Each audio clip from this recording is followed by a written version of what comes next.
Welcome to Cups and Courage, the podcast. Today's guest is Alice Nicholson. Alice found out she had the BRCA gene in 2020, and in 2023 she opted for preventative mastectomies for immediate reconstruction.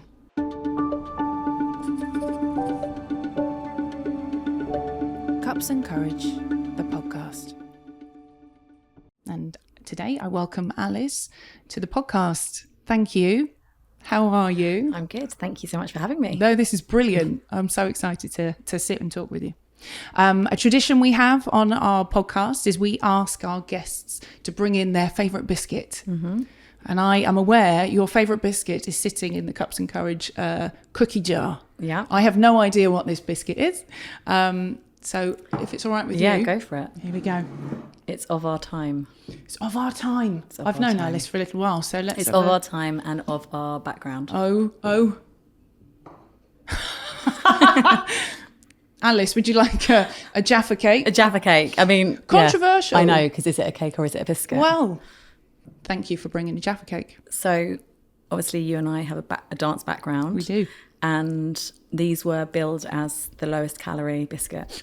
So rather than just having one, you could have a whole packet. I didn't know that. Oh, yeah, that's... Is that why? I didn't know that. No, yeah. I thought every dancer ate a packet and felt okay. And that was why. Mm-hmm. That makes sense. So this podcast is called Cups and Courage. Mm-hmm. We have our cup. Mm-hmm. We've got nice tea. And I'm interested as we start, do you have a small or a big act of recent courage that... So it's quite a big one, actually. Okay. And that is taking on a new business. And I did that. I mean, I put the offer on buying the business just 4 months after my mastectomy. Okay. Which was not the timing that really I would have... So you're still recovering at this point, physically? Oh, yeah, I couldn't stand up straight. Wow. And I was trying to mask it as I walked around viewing the business, but it was an opportunity. And everybody around me was like, you're mad. Why are you even contemplating it? But I knew it was a moment in time. It was a moment in time where I either do this or, I might not have another opportunity like this for some time. Looking back, would you have done that the same? Would you have done the same thing? Yeah, 100%. Yeah, definitely. But I do recognise that it was a big, scary financial investment, and it was also born out of the inheritance that I'd got from my parents passing, so it had a huge emotional weight to it as well. So in that sense, I think there was a huge amount of courage to sort of put that on the line, but to better our family circumstances. I did have courage to do that. I recognised that needed a huge amount of courage, but, I spent the next year at least until, maybe even slightly now, but really have I done the right thing? Right, okay.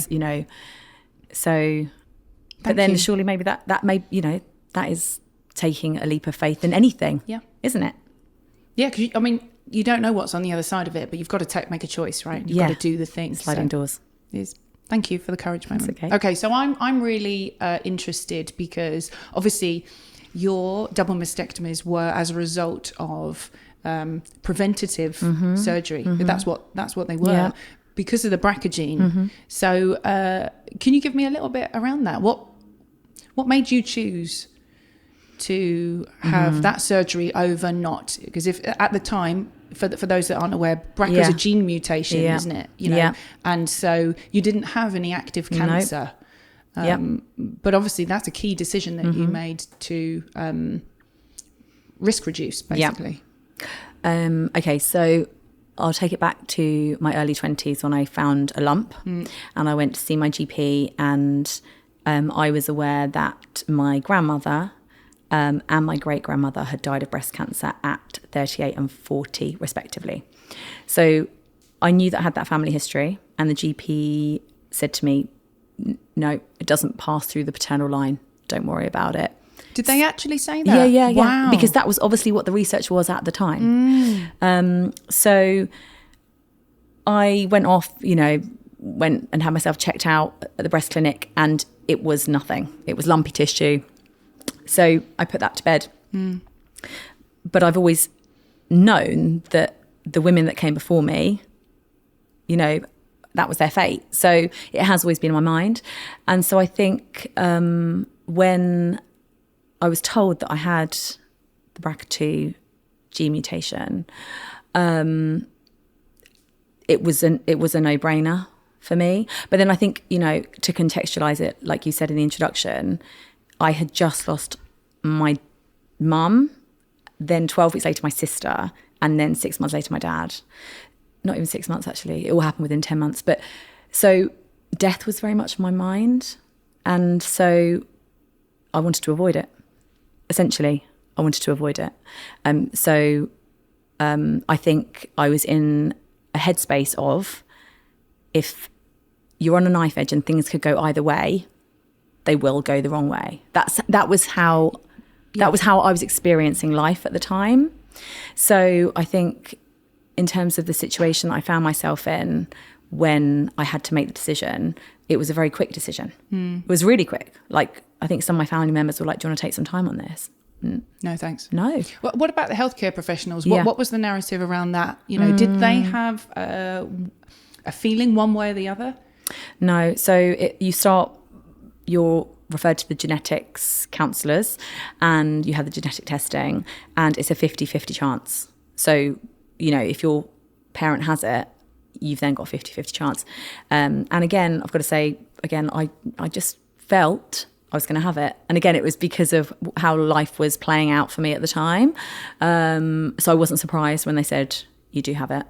And then, you know, they will talk to you and, you know, statistically, and give you choices. There were definitely choices. But it was quite a long time going through the genetics testing.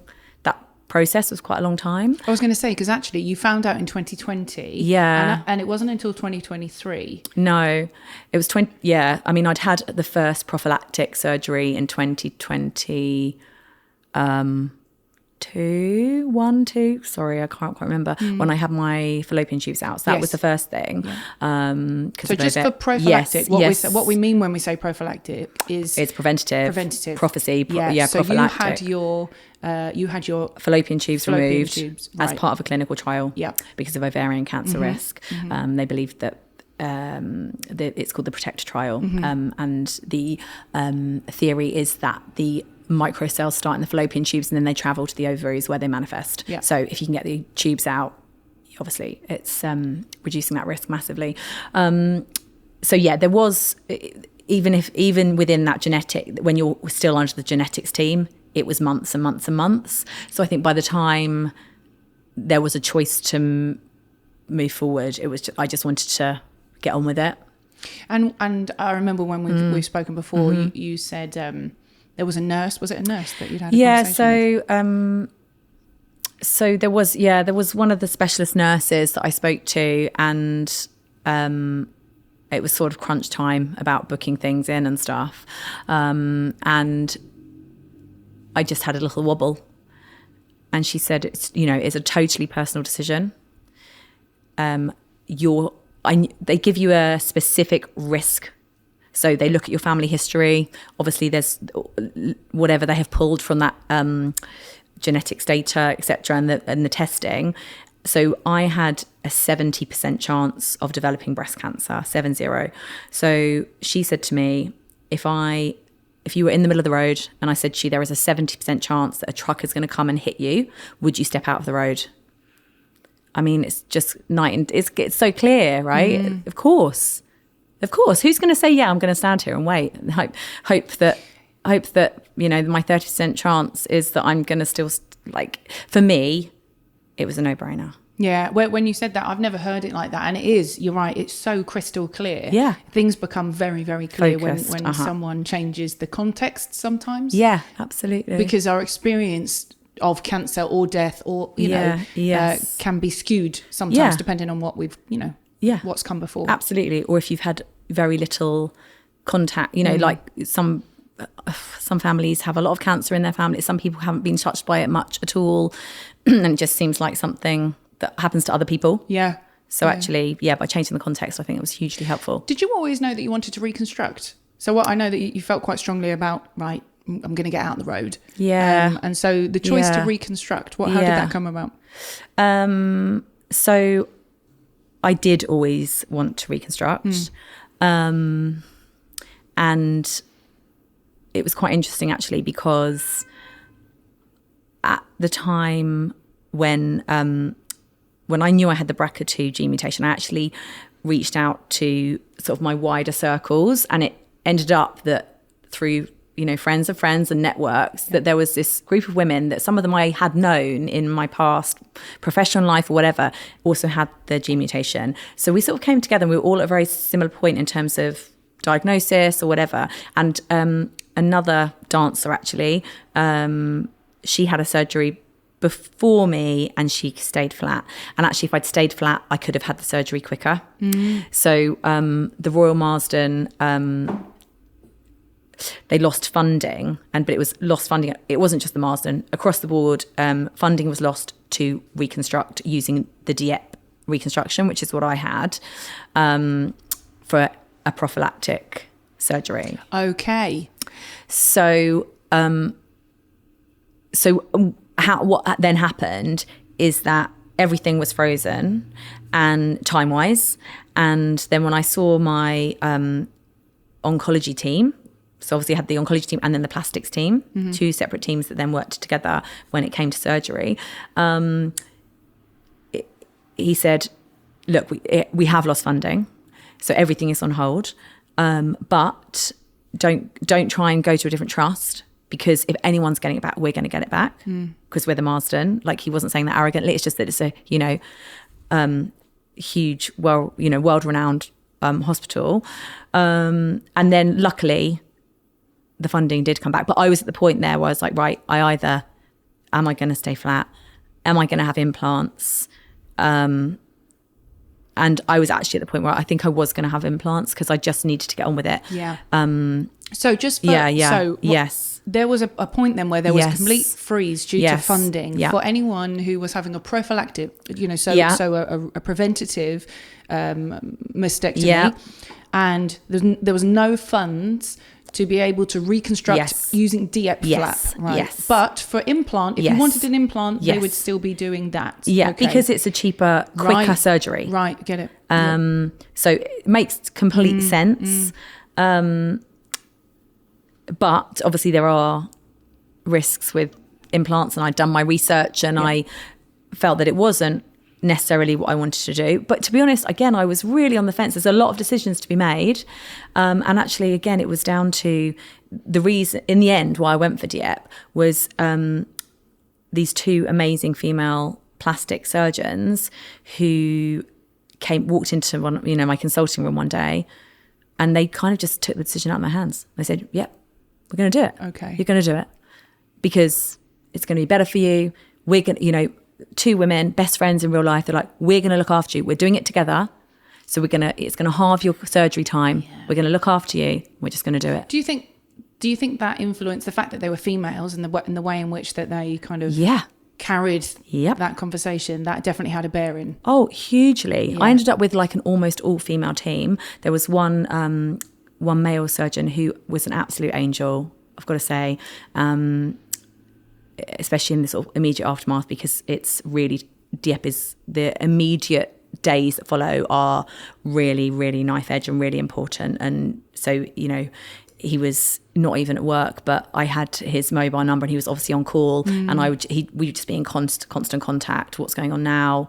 Does it feel all right? Does this, is it warm to touch?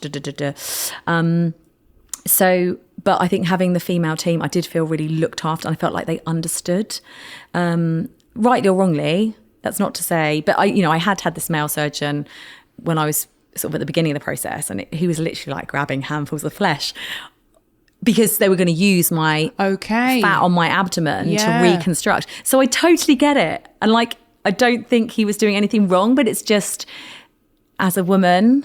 How did you... it's a tricky one, isn't it? It's a really tricky one. Because how you feel is valid, regardless he if they've didn't do got to anything do that. wrong. Yeah. Of course, he has to measure how much they can put somewhere else. But I guess having that, I'm a heterosexual woman, so having that Yeah. Having a man highlight your fat on your tummy, Right, okay. and grab it, it makes you feel a bit uncomfortable. Yeah. So yeah, it just felt more comfortable for me. But you know, I think it's complex, isn't it? It'd be complex, you know, in lots of ways, depending on who you were. And yeah, anyway. It sounds like you had quite a positive healthcare experience. I know that there's a lot more than we can cover in this short space of time, and there will be lots of nuances and intricacies that actually might have had a delayed response in terms of what the impact is on your emotional state. But would that be safe to say that generally you had quite a positive experience with the healthcare system?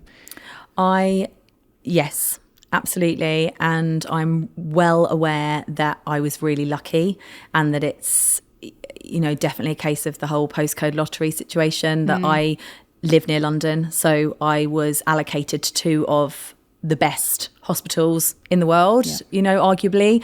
In fact, my uncle, who lives in Canada and who is, you know, top scientist, who also then got diagnosed with the BRCA2 gene at the same time as me, when I told him I was under the Marsden and UCLH, he was like, they are literally two of the best hospitals in the world that he is working with all the time. So I felt really reassured about that. That sounds... From hearing you, there sounds like there's quite a lot of reassurance along the way, right? That other people have got your back and your boobs, you know, you know, holding space for you to go, I think this is okay.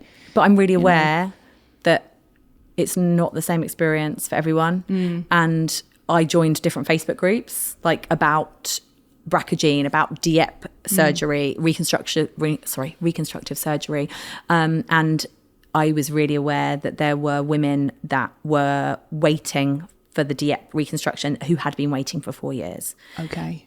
Who, you know, some of them it's prophylactic reconstruction after a prophylactic reconstruction after a prophylactic mastectomy. But for some women, it's that they'd had cancer and that they had then gone flat to have a delayed DIEP and then had waited years. So I was really aware that I was really lucky. But it also did feel like you had to, especially as they'd lost funding, you had to seize the moment. Yeah. So it was like, do you want to do it? Yeah. Because you never quite knew what was going on. And especially, we're still in COVID times. So nobody really knew. There wasn't a sort of... Well, when you were going to come out of that, really, if and when, because the unthinkable future happened, right? was not something that we all knew where we were going to be going. Can I ask you a question? So I hear that it's been generally positive from a healthcare perspective. I'm interested in the emotional support during, after, was that there? Was that taken into consideration or? No, I don't think so. I don't think we're very good at that in the UK, are we? And in fact, I was having this conversation with my uncle because it's very different in Canada. Okay. So he's had loads of counselling around it, around his BRCA mutation and surgery as part of Okay. So it's quite different. I think that I had a bit of an unfortunate experience in hospital, just with a care assistant who was really insensitive and told me off for crying. Oh, okay. It's actually the only time I cried, and I was crying quietly to myself with the curtains. The curtains were around my bed, and I was just having a little quiet cry to myself. I was in there for 6 days, away from my kids, away from my husband, miles away from any of my friends. So it was quite a lonely experience. And I just had a little quiet cry to myself. And then she must have come to do a check or an observation or something on me. So it wasn't like I'd attracted her attention. And she told me to stop crying because there were women on the ward that had it far worse than me. Wow. Yeah. Okay. But I've got to say that it was then dealt with, because I did tell another nurse, and then it got to the ward sister, and then it got reported, and I was told she would never come back and work on the ward again. So, but I think it just shows you that actually, if someone is vulnerable, and I haven't, luckily in life, haven't really been a vulnerable person. I've been around them. My sister was hugely vulnerable, and I saw how people treated her. But it was a moment for me to realise that actually, when the chip's down and when it can be taken advantage of. Do you know what I mean? Yeah, I do.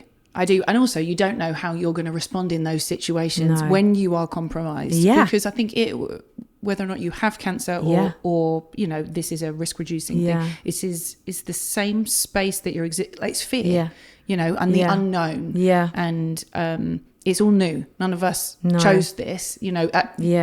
And I am similar. So I absolutely have a line where I go, oh no, we don't do that. And I will stand up, you know, to make sure it doesn't, or do my best to make sure it doesn't happen again. Because there are people who are more vulnerable, you know, who are having a really tough time, who might not be able to stand up and go, no, actually, we don't, that's not okay to do that.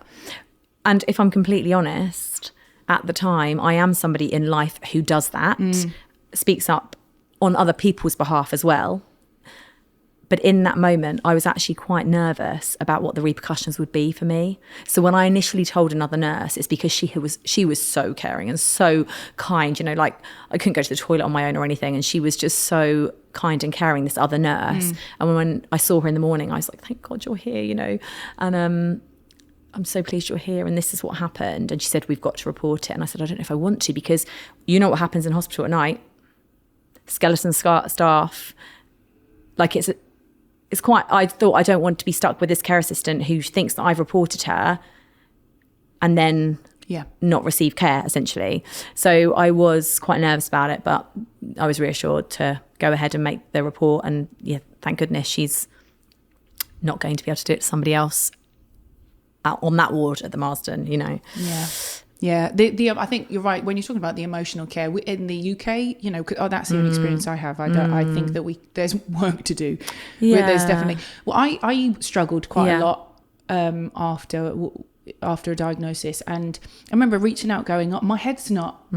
I can absolutely articulate what this is. I'm not afraid of talking about it, but I would really benefit from some talking therapy." And I reached out to lots of different. I had previously used a local hospice for some talking therapy, which was superb. But I had exhausted that because, you know, I've had it a few times. So, and try as I might, I couldn't find funding for, you know, talking therapy. Which seems mad, doesn't it? There are.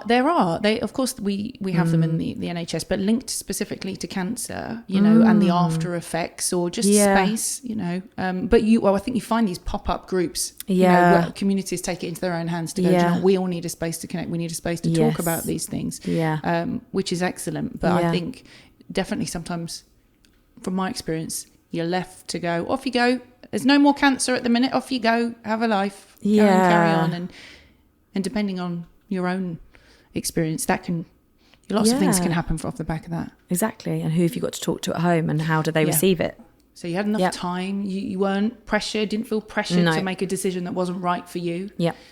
You were given the right information. Yeah, absolutely. You know, because there's a lot of people who don't have that, you know, and there are different reasons as to why we don't all have the right information. But your own personal experience. Yeah. Generally was quite positive. Yeah, absolutely. I was offered lots of information and lots of opportunity to revisit that information and talk it through with specialist nurses. Yeah. Isn't that, I think that's great. I think it's super good. Okay, I'm really interested about, let's move forward. So you've had, you know, your surgeries and you're on that road to recovery and you are met with new boobs. Yeah. New boobs. Yeah. Okay, so how was life? So the absolute initial recovery room wake up, they just opened my gown and said, like, basically, ta-da! Look at yourself. And the two female plastic surgeons who I had told all of my friends about and like just thought they were the most amazing women in the world. You know, I did that whole thing when you're under general anaesthetic, you're just coming out and I was like, you two are just angels. I've told all my friends about you. We should go out for drinks. But yeah, just cared for really well. And then because with the DEP, you have to keep the blood flowing. It's really important to keep the blood flowing because it's microvascular surgery. So they cover you in hot towels. And then there's actually something called a bear hugger, which is this big inflatable, like hot air blanket. That sounds blissful. Yeah. I didn't have to have it because it was hot. It was like summer. And then so they just put the hot towels on me, and then a big duvet and stuff. So, and I just had this lovely nurse because it was like essentially intensive care And so it was 1-to-1. And she would put lip balm on my lips regularly. You know, she'd be bringing the water with her to me because I couldn't reach it, and she'd make sure the hair was out of my face, and it was like a low light because it was overnight, and I just remember just feeling cared for. Yeah. And kindness. So you're home. Oh yeah. You got boobs. I'm interested. Yeah. When you reconstructed, did they ask you what size you would like to reconstruct? Okay, there's a funny story here. Okay. So they just say, you know, we'll try and keep the same. But they'd said to me they might be smaller because of the amount of fat that we can transfer. And to be honest, I've got to be honest. Yes, I wanted to reconstruct, but my main thing was I want the risk gone. So I didn't really care. It was never about aesthetic or cosmetic results. It was just, I wanted to have something, but I wasn't bothered with what it was. And then when I came to, and I'm up on the ward recovering, and the team come around, one of the surgeons, she was a fellow, so she's a slightly junior surgeon, and she said to me, she's so lovely. In fact, I spoke to her quite recently, and she said to me, "Oh, we managed to get more." So, and she like weighed it out in grams. It means nothing to me, but I think she said like, we managed to get 350 grams. So you're actually upper cup size. And I thought, I don't know if I want to be upper cup size actually. Like I don't, but of course I didn't say that. I didn't want to be ungrateful. I was just like, all right. And actually they were swollen for quite a while. So I was thinking, oh my gosh. So when you came home, tornado tits. Do you know what I mean? Right, I was a bit worried about that. When you came home and you're with Jeff, your husband, yeah, you know, did he go, wow? What was his... I mean, no, because you're strapped up to high heaven, you know, like it's not...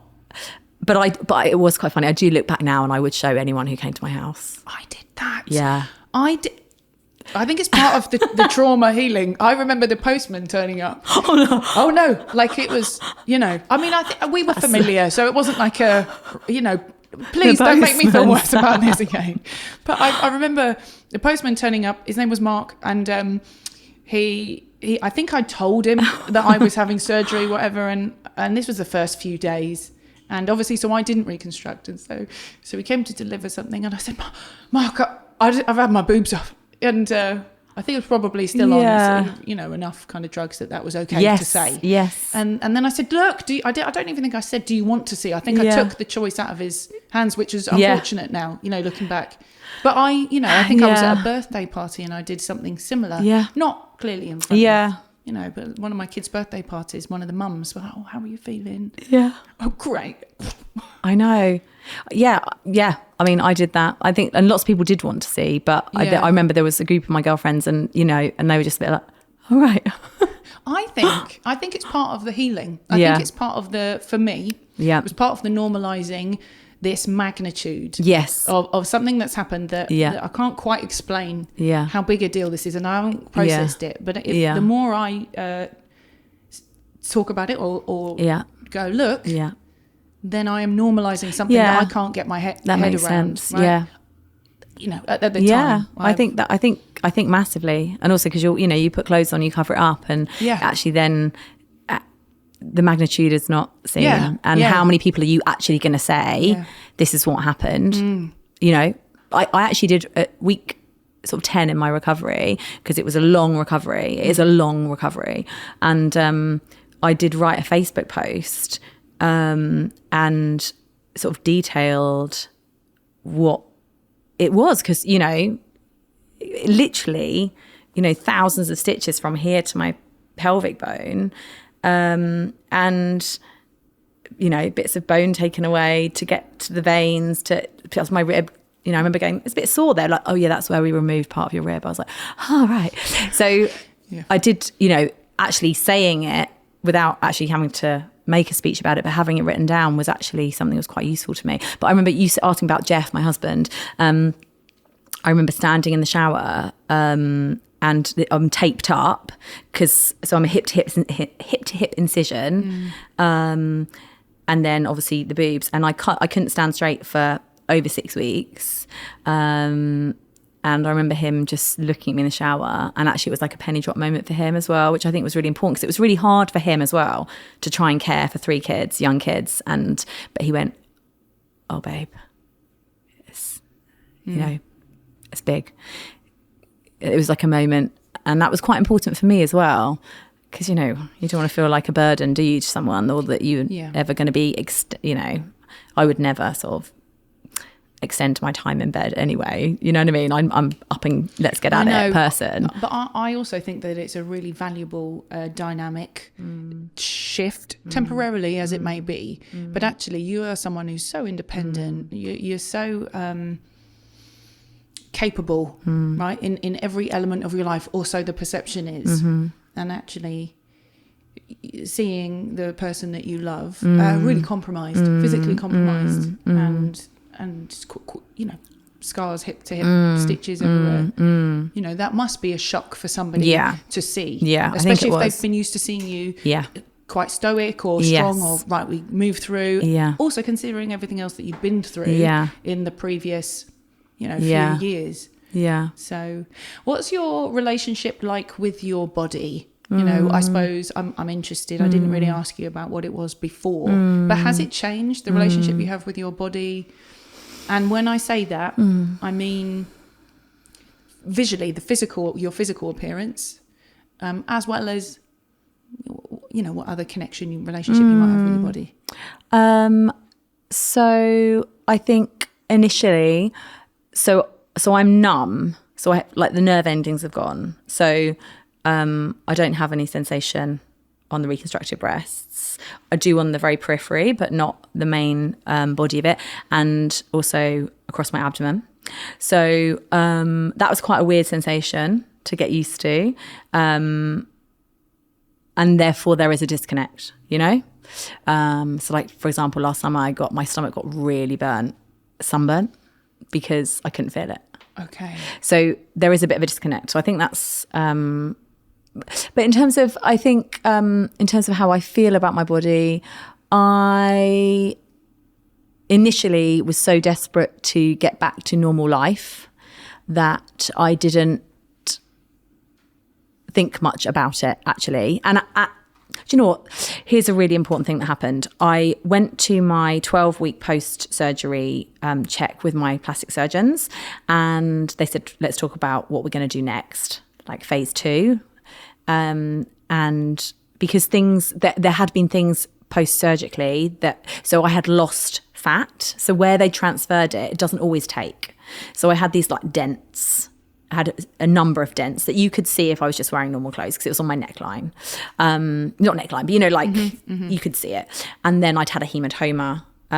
So I'd sort of lost some tissue as well. So they weren't looking great. And I said, I feel really uncomfortable talking about this because it's not a cosmetic procedure. And I just feel really uncomfortable with the conversation. I wasn't trying to shut them down or anything. They are wonderful women. But I just verbalized, I'm just finding this really, like, when you're almost giving me a shopping list of what do I want to change. I see. It's making me feel uncomfortable. And one of them, she's Italian. One was Italian, one was Irish. And the Italian, I'm not going to do the accent, it's very offensive to everyone, but she was just like, very direct. And she was like, you did not choose to have this gene mutation. We want you to feel good. It's really important that you look in the mirror and psychologically you feel good about yourself. So what are we going to do? Wow. And again, it's just somebody... Yeah, so there's a theme there, isn't it, actually? Someone taking not a decision, because you're already there, but it's just giving you that little bit of underneath that support, that kind of confidence to go, no, it's okay, I can say this, I can... Yeah. So that was, I remember walking away and just feeling quite emotional about the fact that they had said that. So I think, I'd still don't look in the mirror a lot, if I'm completely honest. Okay. In terms of, and I wish I did. I think it is a bit of an issue for me.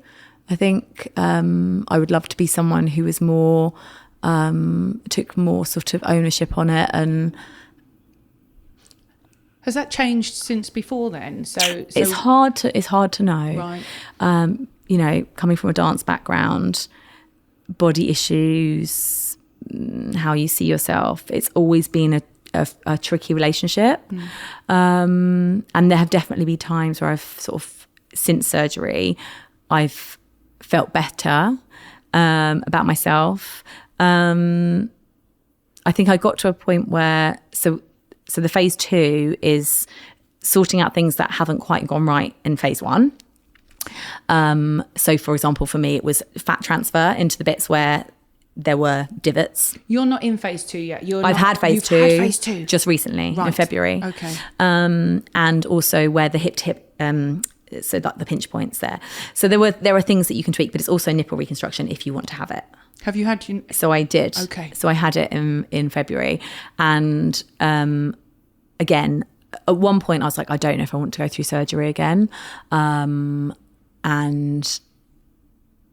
then it just got to a point where I realised I wasn't looking in the mirror, and I did just feel, for me, I personally just felt incomplete, and so I did have it, and Are you pleased? Yeah, I am. I need to have tattoos now. Okay. I am, and I think when I have the tattoos, I will feel better. I think I'm at a point now where, because they're not implants, because it is my body and they're warm and they're soft, they're like, and I'm going to be completely frank here, completely honest. I said to my husband the other day, he saw me, and again, I'm kind of not very naked around him recently. Like, I definitely do feel, and he doesn't care. He absolutely doesn't care, and he thinks that I'm beautiful, and he tells me all the time. So but he sort of saw me without a bra off, and he was like, oh, and I just went, oh no, don't. Okay. And I was like, oh, I just think they look a bit. Yeah. I think I said saggy, and he was like, no, they look like natural boobs and they look great. And I was just like, yeah. But I think I don't know. I think it's just very complex probably in your brain about, you've had a reconstructive surgery. It's not cosmetic surgery. I didn't want cosmetic surgery. I just wanted to get rid of my risk. But I've had a reconstruction. And is this what my boobs would have looked like if I hadn't had the reconstruction? Maybe they would have. Maybe this is what, and actually they probably, he says they look good, so maybe they look great. I don't know. I haven't had a reconstruction, so I'm not talking from any level of experience, but there's part of me that's almost hearing that this is about acceptance of the fact that the risk has been reduced. Yeah. Right? This is because things have changed irreversibly so. Yeah. But I think I've only got the experience of cancer. I don't have the experience that you have, so it's hard to jump over, but maybe it's around acceptance of the new self and the fact that it does look different. Right? It does look, for you, it might feel different, but you are not at 70, you're not standing in the road anymore. No. Right? And there is a I have a tendency, sometimes I know it can sound like I'm pulling on toxic pants, right? Because I go, what, and it's not that, because some of this is, it's just shit anyway. But it's where can we find gratitude, right? That you got, I know you do anyway, I'm not saying, but it's those moments where we don't want to look in the mirror, we don't want to, because we've got scars where we didn't have scars before, it's. I'm going to say, however, I don't, like, how much does it impact my life? Not much. How much do I actually really care? Not much. Like, in the scheme of it. Like, if you're going to face me in the mirror and I go, oh, I don't like that, and I might feel a bit crappy at that moment, but it doesn't really, like, my life is much bigger than that, and I'm not a vain person, like, so, and the primary thing is reducing the risk, and it doesn't really matter. It doesn't, It doesn't mean that we sometimes don't have those dips and highs and lows, right? Yeah. And if you ask the specific question about body image, that is the truthful answer. But how important is that to my life? Not very important. Thank you for answering like that, because we don't always talk that honestly. Yeah. When are you going to get your nipple tats? Well, I did have a date, but it's just a bit of a logistical jigsaw puzzle to get there, because it's actually one of the nurses from the Marsden. So she is supposed to be the best. Brilliant. But it's just whether or not it's just a bit of a distance. Okay. So I need to work it out. But you have excellent nips. Yeah. And then maybe I'll start that whole thing about showing everyone again. You never know. Okay, so Alice, just as a closing, I suppose, reflection, what would you tell your younger self, or your pre-reconstructive, before you knew about BRCA, what would you tell that if you had to give that version of you a bit of advice? Oh gosh, advice that you can get through the worst. You know, It's courage. yeah. There were moments where you think, can't get much worse than this. You know, Yeah. genuinely. Yeah. But there were moments where you think, yeah, this is the absolute pits. But then you get through it. I think it's similar for me. You know, what I would tell my I'd go, you've got everything you need to get through it. You might not know it at the time. Yeah. And you might not know what's in front of you. Yeah. But it will be okay. Yeah. Right. I just think you've just got to keep going. Mm-hmm. Like, what is the point? You can be dealt these hands in life and it can be awful, and it's not to say you just smile and get on with it at all. Like, I still live massively impacted by, you know, things that have happened. But what do? The choice is either to be completely consumed and sucked into a hole or to keep moving. So I think it's just, my mantra is always brighter days will come. Like, keep moving. I love that. Alice, thank you. Welcome. Really, I love this conversation. Me too. And thank you. Thanks for having me. So welcome. Cups and Courage shares honest, personal stories of people affected by breast cancer. The views you hear are those of the guests and host and don't replace medical advice. If you're concerned about your health, please speak to a doctor or healthcare team.